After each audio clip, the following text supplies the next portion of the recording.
ये तो कई लोग तो ऐसे खुद भी बात कर रहे हैं, दूसरे को भी खींच रहे हैं कि तुम भी लगो हमारे साथ। ऐसा नहीं भैया, ध्यान से प्रेम से आप लोग कथा सुनेंगे। आज कथा का एकादश दिवस, विश्राम दिवस, 11वां दिन है।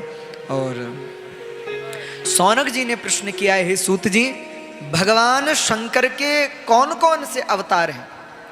हमने भगवान विष्णु के तो कई अवतार के बारे में सुना, जैसे रामावतार, कृष्णावतार, कपिलावतार, मत्स्यावतार, कूर्मावतार, वाराह अवतार, नृसिंह अवतार, परशुराम अवतार, ये सब अवतार भगवान विष्णु के हमने सुने।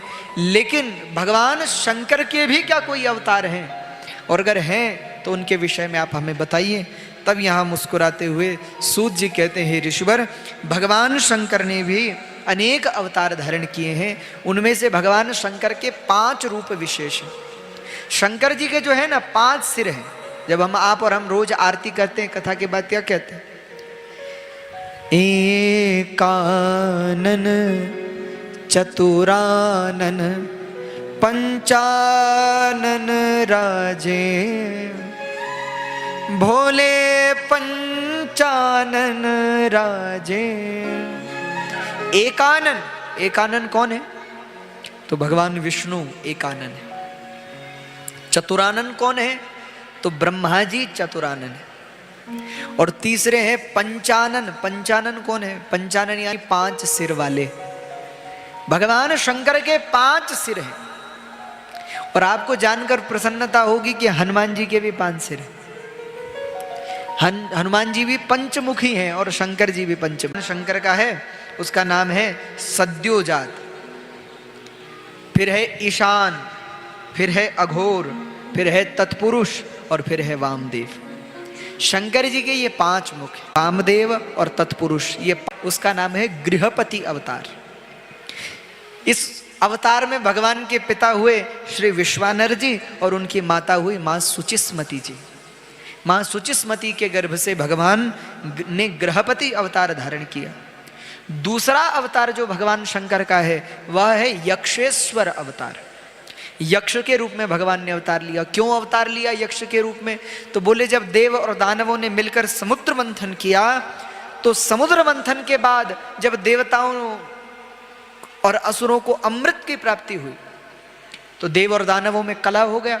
बाद में भगवान विष्णु ने असुरों के साथ छल करके देवताओं को अमृत भी पिला दिया। और उसके बाद देवासुर संग्राम हुआ, देव दानवों में भयंकर युद्ध हुआ और युद्ध में देवताओं की विजय हुई। और विजय होने के बाद देवताओं को अभिमान हो गया। देवता सोचने लगे कि अरे, अगर हम ना होते तो समुद्र मंथन कैसा होता, हम ना होते तो ये असुर मारे कैसे जाते, इसलिए इनको मारने वाले हम हैं। बड़ा अभिमान हो गया। उपनिषद आदि में भी यह कथा प्रस्तुत होती है कि तब भगवान शंकर ने यक्ष अवतार धारण किया, यक्षेश्वर अवतार धारण किया और देवताओं का मान मर्दन किया, देवताओं के अभिमान को खंडित किया। थोड़ा सा एको कम करिएगा। देवताओं के अभिमान को भगवान शंकर ने तोड़ा। इसके पश्चात भगवान का तीसरा अवतार है, उस अवतार का नाम है दुर्वासा अवतार। भगवान ने दुर्वासा जी के रूप में अवतार लिया। उनके पिताजी कौन हुए? तो महर्षि अत्रि और माँ तो माँ अनसुईया। महाराज अत्रि और माँ अनसुईया के घर पर भगवान शंकर ने दुर्वासा जी के रूप में अवतार लिया। तो यहाँ माँ अनसुईया का बृहद चरित्र है। क्यों अवतार लिया? तो एक कथा तो ये आती है कि अनसुईया जी और अत्रि जी ने प्रणव की उपासना की, और प्रणव की उपासना की तो तीनों देवता प्रकट हो गए। क्योंकि ओंकार में तो तीनों ही देवता सम्मिलित हैं। तो पूछा कि क्या चाहिए? बोले, आप हमें पुत्र रूप में चाहिए। इसलिए ब्रह्मा, विष्णु और शिव तीनों को पुत्र बनना पड़ा मां अनसुईया का। दूसरी कथा जो आती है वो कथा कुछ इस प्रकार से है कि एक बार हमारे नारद जी महाराज पहुंच गए वैकुंठ। और वैकुंठ जब नारद जी पहुंचे तो नारद जी ने वैकुंठ में जाके लक्ष्मी जी से कहा, बोले लक्ष्मी जी आप ठीक हैं, घर गृहस्थी आपकी ठीक है? लक्ष्मी जी ने कहा, महाराज सब बढ़िया, सब सुंदर है। अच्छा, क्या बात है महाराज, आपने कुछ आना जाना कम कर दिया बैकुंठ में? तो नारद जी बोले मैया, धरती पे एक महान सती है, मैं रोज उनका दर्शन करने के लिए जाता हूं। लक्ष्मी जी बोले, रे हमसे भी बड़ी सती है क्या, हमसे भी बड़ी पतिव्रता है क्या? नारद जी बोले, हाँ आपसे भी बड़ी है। अरे हमसे बड़ी कौन है? बोले मां अनसुईया श्री अत्रि जी की धर्म पत्नी है, और उन जैसी पतिव्रता तीनों लोकों में कोई नहीं। तो लक्ष्मी जी को तो लग गई बात कि हमसे भी बड़ी पतिव्रता है। अच्छा, नारद जी ने ये खेल केवल वैकुंठ में नहीं किया, ब्रह्मलोक में भी किया और कैलाश में भी किया। भगवती पार्वती को भी भड़का दिया, उधर ब्रह्माणी जी को भी भड़का दिया और लक्ष्मी जी को भी भड़का दिया। तीनों से कह दिया, बोले अनसुईया के जैसा पातिव्रत धर्म को मानने वाली नारी तीनों लोकों में कोई दूसरी नहीं, सबसे बड़ी पतिव्रता है मां अनसुईया। तो तीन नारद जी तो चले गए, लेकिन तीनों देवियों को चिंता देकर चले गए। तो तीनों देवियों ने क्या किया, शाम को जब पतिदेव घर आए, ब्रह्मा जी, विष्णु जी, शिव जी, तो जब दिन के समय आए घर, तो तीनों से कहा, सबने अपने अपने पतियों से, बोले महाराज हमने सुना है धरती पे एक बहुत बड़ी पतिव्रता है अनसुईया। तो तीनों देवताओं ने कहा हाँ है। बोले हमसे भी बड़ी पतिव्रता है। भगवान बोले हाँ देवी, आप लोगों से भी बड़ी पतिव्रता है। अब तो जमीन खिसक गई पैर के नीचे की। आज तक तो बड़ा अभिमान था कि हमसे बड़ी पतिव्रता कोई दूसरी नहीं, लेकिन अब जब सुना कि हमसे भी बड़ी पतिव्रता अनसुईया जी हैं, तो देवियों ने कहा, बोले महाराज अब तो हद हो गई, आप जाओ परीक्षा लो। तो तीनों देवताओं ने कहा, बोले देखो भैया, सबकी परीक्षा करनी चाहिए, लेकिन पतिव्रता नारी की परीक्षा नहीं लेनी चाहिए। संसार में जितना बल पातिव्रत धर्म में है, पतिव्रता नारी में है, वो चाहे तो संपूर्ण सृष्टि को पलट सकती है, इसलिए वहां नहीं जाएंगे हम। इतना बल है पातिव्रत धर्म। तो महाराज इतना सुनते ही तीनों देवियां तो मानी नहीं, नहीं नहीं महाराज जाना तो पड़ेगा, या तो फिर प्रवेश नहीं मिलेगा, फिर आप जाओ।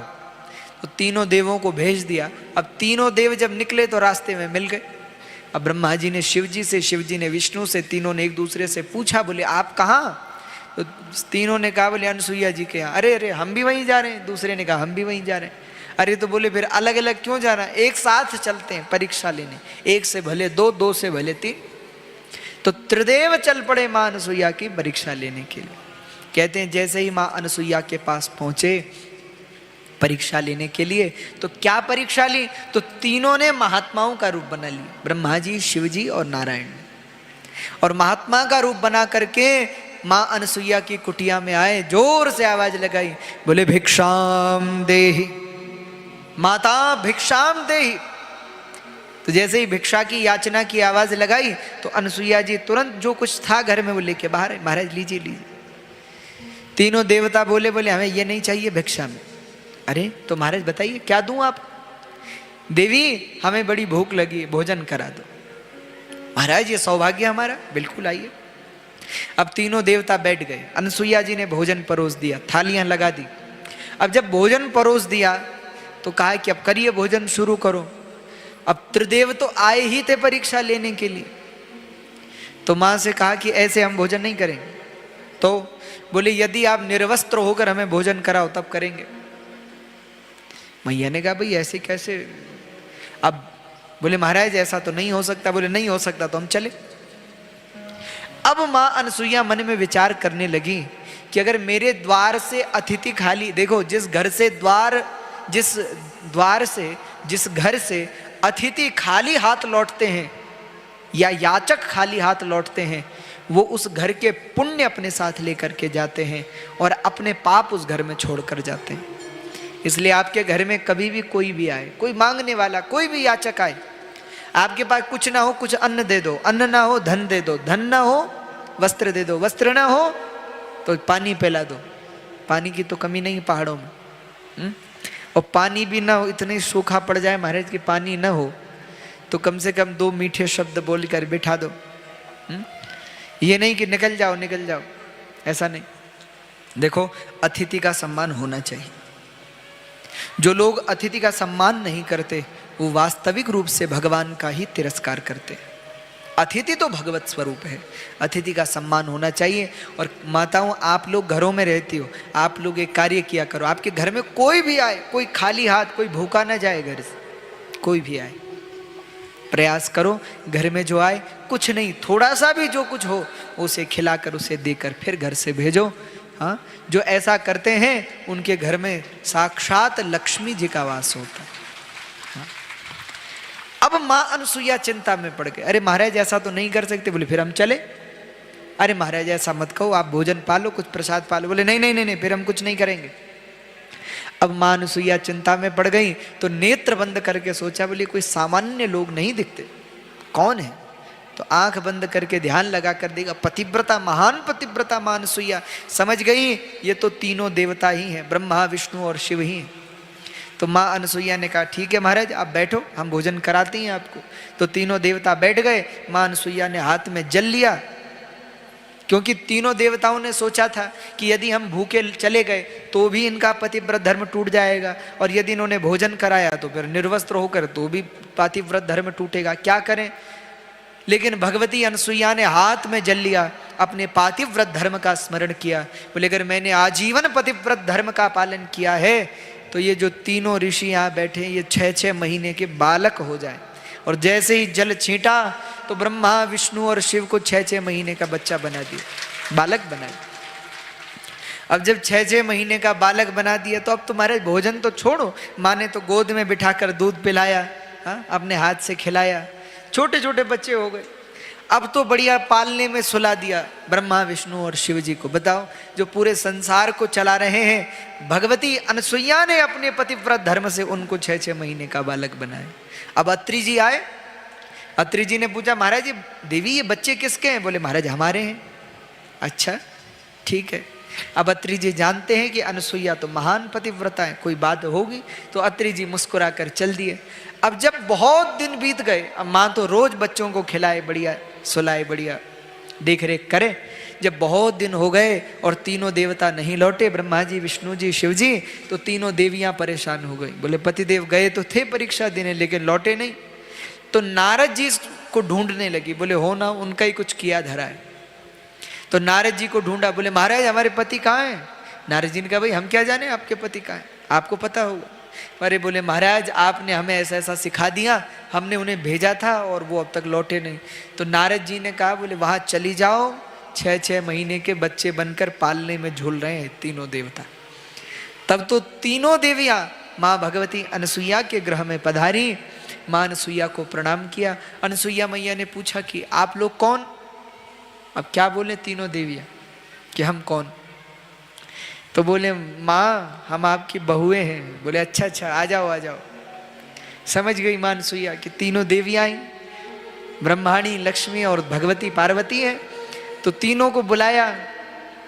अब तो तीनों देवियां रहने लगी वहीं, रोज सेवा करें अनसुईया जी की, पैर दबाएं, नहलाएं, भोजन बनाएं। अब अत्रि जी आ गए। अत्रि जी ने देखा, पूछा कि ये तीनों देवियां कौन है? तो अनसुईया जी ने कहा कि हमारी बहुएं हैं।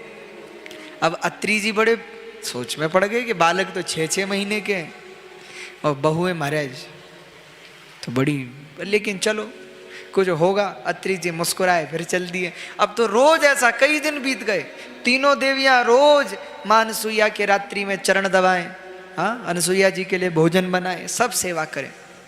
समय बीतने लगा। कहते हैं एक दिन आधी रात के समय जब लक्ष्मी जी चरण दबा रही थी अनसुईया मैया के, तो तभी अनसुईया मैया सोई थी, लेटी थी और लक्ष्मी जी चरण दबा रही थी। तो लक्ष्मी जी की आंख का अश्रु गिरा अनसुईया मैया के चरणों पे। तो माँ तुरंत उठ गई कि क्या हुआ बेटी, क्यों रो रही हो? बोले मैया बहुत दिन हो गए, अपने पतिदेव को हमने देखा नहीं, कई महीने बीत गए, हमने तो परीक्षा लेने के लिए भेजा था, पर हमें क्षमा करो, हम क्षमा मांगती हैं, हमारे पतिदेव को ठीक कर दो। तब माँ अनसुईया ने हाथ में जल लिया, भगवान का स्मरण किया और जैसे ही तीनों बच्चों पर छीटा, त्रिदेव पुनः अपने स्वरूप में आ गए। तब तो तीनों देवताओं ने, तीनों देवियों ने प्रणाम किया माँ अनसुईया को और पूछा, बोले अब बताइए आपको क्या चाहिए? तो अनसुईया मैया ने कहा महाराज आप मेरे पुत्र बनकर आए, मुझे बहुत अच्छा लगा, लेकिन आप जा रहे हो अब दुख हो रहा है, इसलिए मैं चाहती हूँ आप तीनों मेरे पुत्र बन के आओ। तो ब्रह्मा जी चंद्रमा के रूप में, भगवान विष्णु दत्तात्रेय भगवान के रूप में और भगवान शंकर दुर्वासा के रूप में मां अनसुईया के घर पुत्र बनकर आए। सोमो भूद ब्रह्मणोंसेनः दत्तो विष्णोस्तु योगवित् दुर्वासा शंकरस्यांसो निबोधांगिरस प्रजा।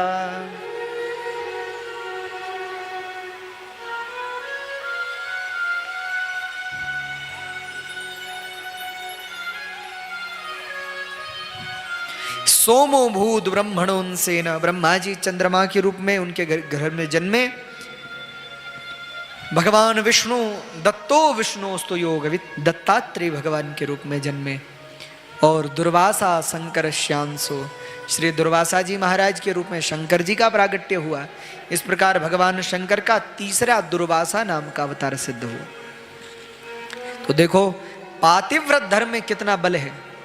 यदि पतिव्रता नारी चाहे तो मौत के मुख से अपने पति को जीवित लेकर आती है। माँ सावित्री का चरित्र आप पढ़ेंगे, देवी सावित्री तो यमराज के यहाँ से अपने पति को लेके आई महाराज। तो ये पतिव्रता के धर्म का, पतिव्रता का बल है, पातिव्रत धर्म का बल है। यहाँ भगवान शंकर का जो चौथा अवतार है, उस चौथे अवतार में भगवान शंकर रुद्रदेह तजनेह बस बानर भय हनुमान। भगवान शंकर जो हैं वो बंदर के रूप में अवतरित हुए, वानर बनकर आए। और इस अवतार में शंकर जी का नाम पड़ा। बोले श्री हनुमान जी महाराज की जय। हनुमान जी के रूप में भगवान अवतरित हुए। आहा। और श्री हनुमान जी महाराज दिव्य स्वरूप। और आप जानते हो जब शंकर जी ने कहा सप्त चिरंजीवियों में एक है, कितनी आयु है कोई पता नहीं, चारों युग प्रताप तुम्हारा है, प्रसिद्ध जगत उजियारा। चारों युगों में जिनका प्रताप है, यश है। लेकिन फिर भी हमारे महात्मा, हमारे संत कहते हैं हनुमान जी, देखो जैसे हमारे राम जी है ना, राम जी सदा 16 वर्ष के दिखाई देते, इससे बड़े नहीं होते। राम जी ने लगभग 11,000 वर्ष धरती पर राज्य किया। लेकिन जब भी भगवान श्री राम को किसी ने देखा तो राम जी ऐसे ही लगते हैं जैसे कोई 16 वर्ष के हों। और हमारे यहाँ जानकी जी सदा 12 वर्ष की रहती हैं। और अच्छा, आपको पता है राम जी का विवाह कितनी उम्र में हुआ? पता है किसी को? नहीं पता है। राम जी उस समय 15 वर्ष के थे तब विवाह हुआ था। 15-16 वर्ष की उम्र थी भगवान।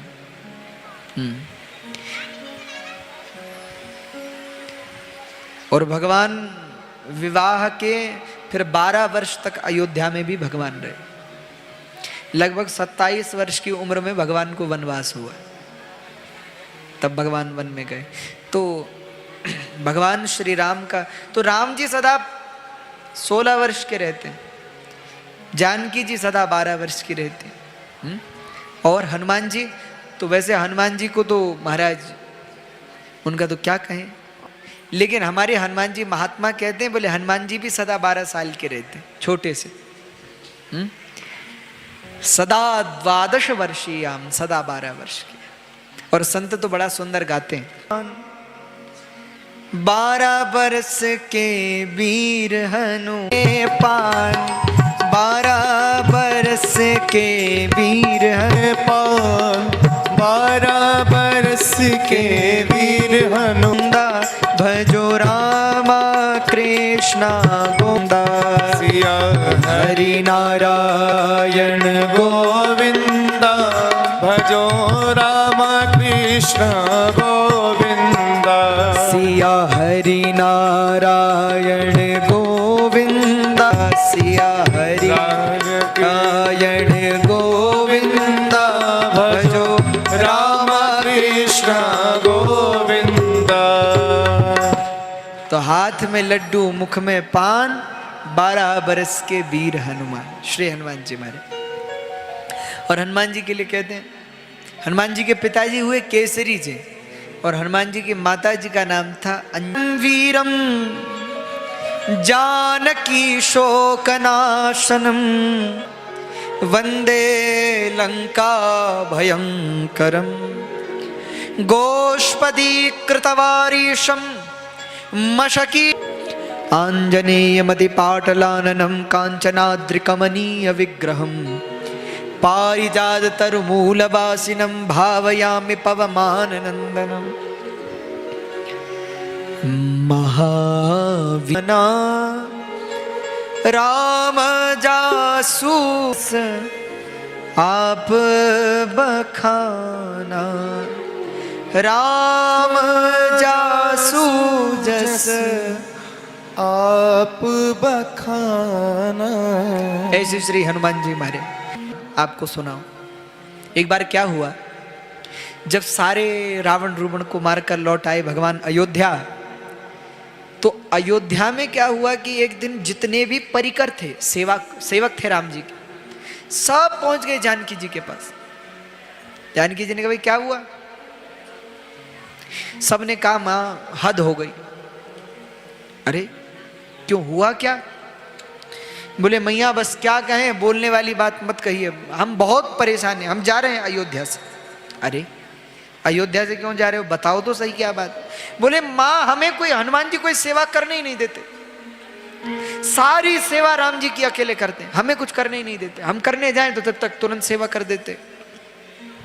ऐसा करो आप सेवा बांट दो, देखो जो जिसकी सेवा होगी वो वही करेगा, दूसरे की नहीं करेगा। मैया ने कहा ठीक है, तो हनुमान जी को तो बुला लो। अरे बोले नहीं नहीं नहीं नहीं, पहले आप हमें सेवा बता दो, जो बचेगी सो हनुमान जी की। अब जब सेवा बांटना शुरू किया तो सारी सेवा बट गई, हनुमान जी के हिस्से कुछ नहीं बचा। अंत में हनुमान जी आए, सबने कहा देख लो हनुमान जी, माता जी ने सब सेवा बांट दी है, अब आज के बस आप अपनी सेवा देखना बस। तो मेरी सेवा क्या है, हनुमान जी ने पूछा। बोले वो हम क्या जाने, वो पूछ लो आप, मैया से पूछ लो। तो हनुमान जी आए, माँ मेरी क्या सेवा है? बोले बेटा हनुमान कोई सेवा तो बची नहीं, सब तो बांट दी। अरे तो हम क्या करेंगे, बिना सेवा के तो हम जी नहीं सकते।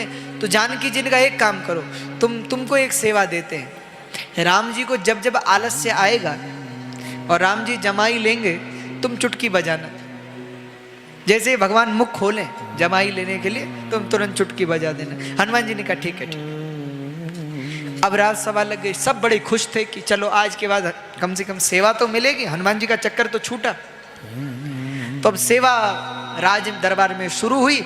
राम जी सिंहासन पर विराजे, जानकी जी बगल में वामांगा, दक्षिण में लक्ष्मण जी, एक और भरत शत्रुघ्न जी, और सब मंत्री इत्यादि बैठ गए। हनुमान जी कहाँ बैठते हैं? तो राम जी के चरणों में। अब हनुमान जी बैठे थे चरणों में, और हनुमान जी क्या करें? अब हनुमान जी को पता है मेरी एक ही सेवा है। क्या क्या सेवा है हनुमान जी? राम जी को जब आलस्य आए, राम जी को जब जमाई आए तो चुटकी बजानी। अब जब भाई देखो, अगर देखना है कि कब आलस्य आ रहा है तो लगातार देखना पड़ेगा। अब हनुमान जी लगातार राम जी को देख रहे हैं, और हाथ ऐसा ही रखा है कि जैसे ही आएगी वैसे चुटकी बजाएंगे। अब राम जी को बीच बीच में जब आलस्य आए, हनुमान जी तुरंत चुटकी बजाए। अब ऐसा चल ही रहा था।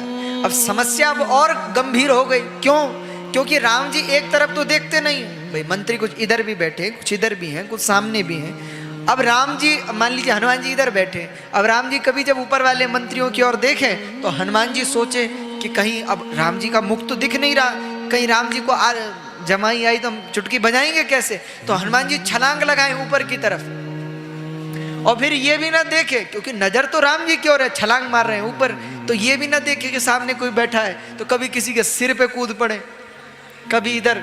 अरे सब बड़े परेशान हो गए, सबने कहा कि ये तो आफत हो गई। लेकिन चलो जैसा था झेला सबने। अब सभा पूरी हुई। सभा पूरी होने के बाद भगवान महल को गए, हनुमान जी भगवान को छोड़ने गए। अब जैसे ही भगवान कनक भवन पहुंचे, अयोध्या में राम जी का कनक भवन है जहाँ राम जी विराजते हैं, श्री कनक बिहारी सरकार जहाँ विद्यमान रहते हैं, कनक भवन। तो अब जैसे ही राम जी अपने महल में गए तो पीछे पीछे हनुमान जी भी। चलो वहां तक तो ठीक था, लेकिन अब राम जी अपने कक्ष में जाएं जानकी जी के साथ, तो हनुमान जी वहां भी घुस गए। तो सखियों ने रोक लिया, बोले रुक जाओ रुक जाओ, हनुमान जी अंदर प्रवेश नहीं है, अंदर तो केवल राम जी रहेंगी, जानकी जी रहेंगी और एक दो सहेलियां, बस और कोई नहीं, किसी और का प्रवेश नहीं है, चलो आप बाहर चलो। हनुमान जी बोले हमारी सेवा है, भाई राम जी को जमाई आएगी तो हम चुटकी कैसे बजाएंगे? सबने कहा भाई पति पत्नी का अपना एक अलग जीवन है, आप अब वो आराम करने जाने हो, आप भी साथ साथ। तो बोले नहीं नहीं, अंदर प्रवेश नहीं मिलेगा, बाहर ही रहो। रात हो गई, राम जी सोने चले गए। हनुमान जी बड़े परेशान हो कि अब करूं क्या, कहीं ऐसा ना हो कि सेवा छूट जाए। अब रात में अगर राम जी को जमाई आई तो हम चुटकी बजाएंगे कैसे। तो हनुमान जी इतने चिंता में आ गए। लेकिन हनुमान जी तो फिर ज्ञानी नामाग्रगण्य में। तो हनुमान जी ने क्या किया कि जिस कमरे में भगवान सोए हुए थे उस कमरे की जो खिड़की थी, उस खिड़की के ऊपर छज्जे पर जाकर बैठ गए और बोले अब दिख तो रहा नहीं है यहां से भी कि राम जी कैसे सो रहे हैं, तो करें क्या। तो हनुमान जी ने कहा एक काम करते, अब रात भर चुटकी बजाएंगे, तो जैसे ही भगवान जमाई लेंगे तो हिसाब हो जाएगा। अब रात भर हनुमान जी कीर्तन करें, श्री राम जय राम श्री राम जय, और चुटकी बजा रहे रात भर। रात्रि बीती, सुबह हुआ, सुबह जानकी जी की नींद खुली। सुबह जानकी जी ने राम जी का, जानकी जी सबसे पहले राम जी का मुख देखती है, तो जैसे ही राम जी का मुख देखा तो क्या, भगवान का मुख अकड़ा हुआ है, खुला का खुला, बंद ही ना हो। जानकी जी ने कहा प्रभु क्या बात है, आपका मुख ऐसा क्यों खुला है, क्या हो गया। अब भगवान कहे कि पता नहीं क्या हो गया, अकड़ गया है, हिल ही नहीं रहा। अरे जानकी जी तो परेशान हो गई, दास दासियों को बुला लिया, वैद्यों को बुला लिया, सबको बुला लिया। लक्ष्मण जी आ गए, भरत जी आ गए, शत्रुघ्न जी, अरे देखो कोई भगवान का मुख अकड़ गया है। भगवान से पूछे कि हुआ क्या, भगवान कहे बोले कैसे, मुख तो खुला का खुला अकड़ गया। सबने कहा भाई हुआ क्या है, बड़ी समस्या हो गई। अब बड़े बड़े वैद्य आए, सबने इलाज किया, दवा दी, देखी, देख रेख की, लेकिन कुछ भी ना हुआ, भगवान का मुख अकड़ गया। राम जी कहें भैया कुछ करो, हमें बड़ी पीड़ा हो रही, बड़ा कष्ट हो रहा है, कुछ करो। सबने कहा राम जी पर, जब अब वशिष्ठ जी को बुलाया गया, गुरुदेव को बुलाओ, वशिष्ठ जी आ गए। तो बोले गुरुदेव आप ही बताइए। तो गुरुदेव ने कहा बोले देखो राम जी पर जब जब संकट आया है तो हनुमान जी ने संकट मिटाया है, तो ऐसा करो हनुमान जी को बुलाओ। अच्छा तो हनुमान जी कहाँ होंगे, तो पूरी अयोध्या में ढूंढा गया हनुमान जी को, लेकिन पूरी अयोध्या में ढूंढा लेकिन हनुमान जी कहीं नहीं मिले, सब परेशान हो गए। बाद में किसी की नजर पड़ी कि भगवान के कमरे की खिड़की के सामने हनुमान जी की पूंछ लटक रही थी नीचे। अरे ये पूंछ किसकी है, देखा तो हनुमान जी बढ़िया उस पर छज्जे पर बैठकर श्री राम जय राम श्री राम जय राम लगे हुए। अब हनुमान जी को बुलाया गया कि प्रभु देखो क्या बात हो गई। तो हनुमान जी राम जी के पास आए, बोले प्रभु क्या हुआ। भगवान बोले पता नहीं, कुछ काम नहीं कर रहा है, मुख अकड़ गया है। कहते हैं हनुमान जी ने जैसे ही भगवान के मुख पर चुटकी बजाई तब जाकर भगवान का मुख बंद हुआ। तो बोले प्रभु ये क्या हो गया। भगवान ने कहा भाई तुम रात भर चुटकी बजाते रहे, यहाँ हमारा मुख अकड़ गया तुम्हारी सेवा से। हाँ, क्योंकि भगवान तो प्रेम को ग्रहण करते हैं, भाव को ग्रहण करते हैं। बोले हम जैसे ही मुख बंद करना चाहते तुम फिर चुटकी बजाते, तो रात भर खुला रहा हमारा मुख, इसलिए अकड़ गया। तो कहने का आशय है हनुमान जी महाराज राम जी के परम भक्त हैं। राम जी का, हनुमान जी जैसा कोई त्रिभुवन में सेवक नहीं। दुनिया में सेवक बड़े बड़े हुए लेकिन श्री हनुमान जी जैसा सेवक है दिन रात। अच्छा आप हनुमान जी को देखेंगे, हनुमान जी ने इतनी सेवा राम जी की लेकिन हनुमान जी के मन में कोई इच्छा नहीं है। आप मुझे बताओ कभी आपने सुना कि हनुमान जी ने कहा कि प्रभु मैंने आपके लिए इतना किया, थोड़ा मेरा काम कर दो। हनुमान जी ने जीवन भर राम जी की सेवा की, कभी राम जी से कुछ मांगा नहीं, कुछ चाहा नहीं। सच्चा सेवक कौन है, जिसके मन में इच्छा ना हो, केवल प्रेम हो, वही सच्चा सेवक है। तो श्री हनुमान जी महाराज जिनके लिए राम जी कहते हैं सुन सुत तो ही उऋण मैं नाही। बेटा तेरे ऋण से मैं कभी उऋण नहीं हो सकता, तेरा ऋण सदा मुझ पर रहे। और जिनके लिए जानकी जी कहती हैं अजर अमर गुण निधि सुत हो, करहूं बहुत रघुनायक छोहु। हे पुत्र जाओ, आज से रघुनाथ जी की कृपा तुम पर सदा बने। ऐसे हनुमान जी जिनके लिए गोस्वामी जी कह रहे हैं कि महावीर विनवऊ हनुमाना, राम जासु जस आप बखाना। अरे कवन सुख को नहीं जानत है जग में, कपि संकट मोचन नाम तिहारो। को नहीं जानत है जग में, कपि संकट मोचन नाम तिहारो। हनुमान जी तो संकट मोचन है। इसलिए भैया जो कोई नित्य हनुमान जी का स्मरण करता है, देखो हर व्यक्ति को नित्य हनुमान चालीसा का पाठ जरूर करना चाहिए। हमारी माताएं भी, कई माताएं पूछती है महाराज हम कर सकते हैं? बिल्कुल कर सकते हो, क्यों नहीं। हनुमान चालीसा तो सब कर सकते हैं, बस पवित्र अवस्था में। जब अपवित्र अवस्था में हो उस समय को छोड़कर बाकी हर समय में आप हनुमान चालीसा का पाठ कोई भी कर सकता है, सब कर सकते हैं। बढ़िया नहा धोकर सुबह हनुमान चालीसा का पाठ करो। अच्छा, हनुमान जी की सेवा माताओं से नहीं होती। सेवा मतलब हनुमान जी को नहलाना, उनको चोला चढ़ाया जाता है, वो माताएं नहीं चढ़ाती। क्यों? क्योंकि हनुमान जी जो है ना वो ब्रह्मचारी हैं। तो आप उनके पास बैठ के उनकी आरती करो, पूजा करो, फूल चढ़ाओ, दीप जलाओ, धूप जलाओ, हाँ हनुमान चालीसा करो, वो सब कर सकते हैं, उसमें कोई मनाही नहीं है। लेकिन माताओं को ज़्यादा स्पर्श हनुमान जी का नहीं करना चाहिए, क्योंकि श्री हनुमान जी महाराज ब्रह्मचारी रूप से हैं। हाँ, तो श्री हनुमान जी महाराज की सेवा प्रत्येक सनातनी को जरूर करनी चाहिए। सब हिंदुओं को रोज हर घर में हनुमान चालीसा होनी चाहिए। और आप हनुमान चालीसा पढ़ेंगे, हनुमान जी क्या कहते हैं? साधु संत के तुम रखवारे, असुर निकंदर राम दुलारे। सब भक्तों के रक्षक कौन है? हनुमान जी महाराज। राम जी ने जिम्मेदारी दी है हनुमान जी को, बोले इस धरती पे हमारे जितने भक्त हों सबकी देख रेख सेवा आज से आप करेंगे। तो हनुमान जी महाराज सब भक्तों की रक्षा करते हैं। लेकिन समस्या क्या है? लोगों को हनुमान जी की याद केवल तब आती है जब भूत पिशाच निकट नहीं आवे, महावीर जब नाम सुनावे। जब घबराते हैं तब हनुमान चालीसा पढ़ते हैं। भैया रोज पढ़ा करो, रोज हनुमान चालीसा पढ़ो, मस्तक पर तिलक लगाओ, ये होना चाहिए। तो हनुमान जी महाराज शंकर जी का चौथा अवतार है। इसके बाद पंचम अवतार, उस अवतार का नाम था कृष्ण दर्शन। ये कृष्ण दर्शन नाम का अवतार भगवान ने क्यों लिया? तो एक राजा अपने समय में हुए, उनका नाम था नभग।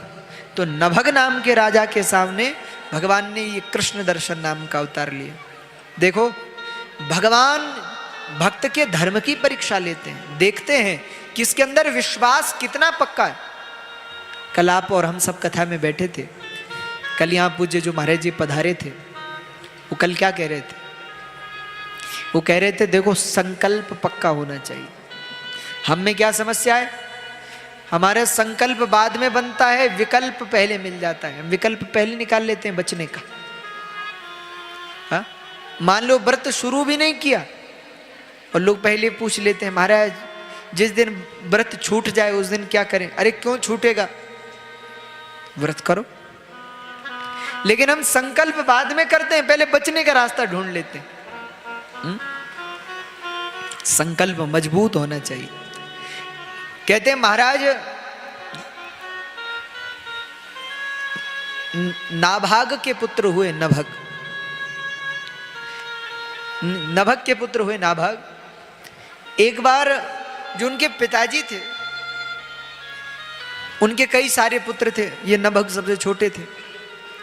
तो ये गुरुकुल में पढ़ते थे और इनके भाइयों ने पूरी संपत्ति का बंटवारा कर लिया। घर में संपत्ति बांट ली।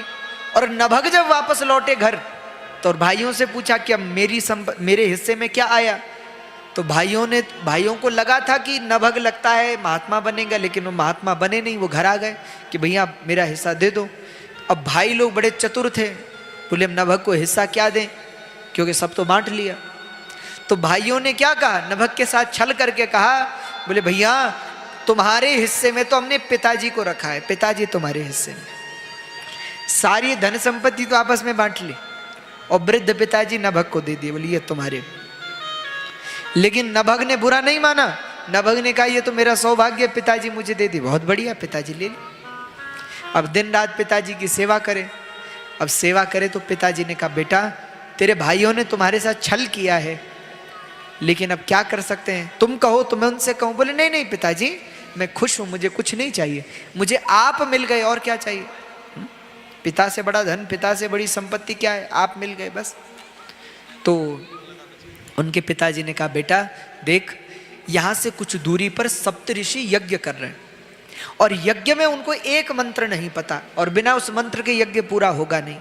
वो मंत्र मुझे पता है, तू वहां जाना और ये मंत्र उनको बता देना। वो यज्ञ करने के बाद जब वापस जाएंगे स्वर्ग को, तो उनका जितना यज्ञ की सामग्री, धन, वैभव, संपदाएं हैं वो सब तुझे दे देंगे। तो नभग ने कहा ठीक है। तो नभग चल पड़े। तो सप्त ऋषियों के उस यज्ञ में पहुंचे और ऋषि जिस मंत्र पर अटके हुए थे वो नभग ने बताया, यज्ञ पूरा हो गया।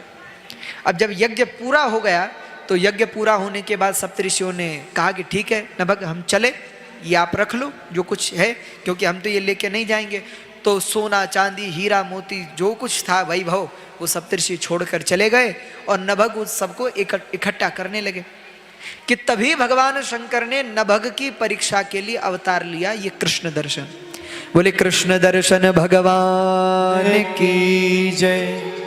तो अवतार लेकर शंकर जी पहुंच गए।